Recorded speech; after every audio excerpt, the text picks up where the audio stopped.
Alamin ang latest weather update ngayon dito sa Sir Aris Official Weather News Today.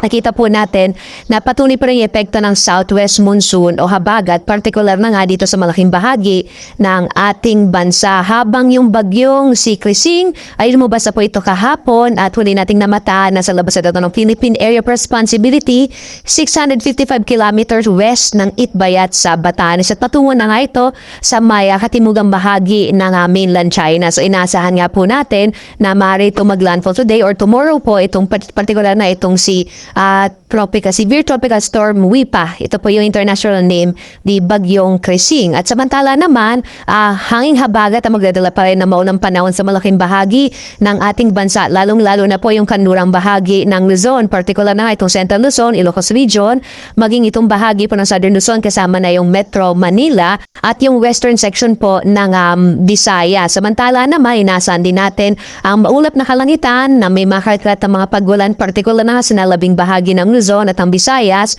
maging sa bahagi ng Zamboanga Peninsula at gayon din sa may area ng Northern Mindanao at Caraga. Yung nalalabing bahagi ng Mindanao, inaasahan naman natin mga isolated rain showers and thunderstorms ang mararanasan. Sa ngayon nga, wala tayong minomonitor pa na low pressure area sa loob ng Philippine Area of Responsibility, pero posible pa rin na magkaroon tayo ng bagyo sa mga susunod na araw, sa mga susunod na linggo, dahil inaasahan nga natin na 2 hanggang 3 bagyo ang maaaring papasok sa loob ng Philippine Area of Responsibility na yung buwan nga ng Hulyo. So pangalawa nga po ito, bagyong Krising ngayong buwan. Samantala, as of 2 a.m. po, naglabas ng mga heavy rainfall warnings ang iba't ibang mga regional offices ng PAGASA. Makikita po natin dito, naka-orange warning pa rin yung bahagi ng Zambales, gayon din dito sa may area ng Occidental Mindoro, habang yellow warning, iba pang bahagi po ng Central Luzon at yan yung Southern Luzon. Yung Metro Manila naman ay naka-orange warning po. So, ito pong heavy rainfall warning ay nilalabas sa ating mga regional offices ng PAGASA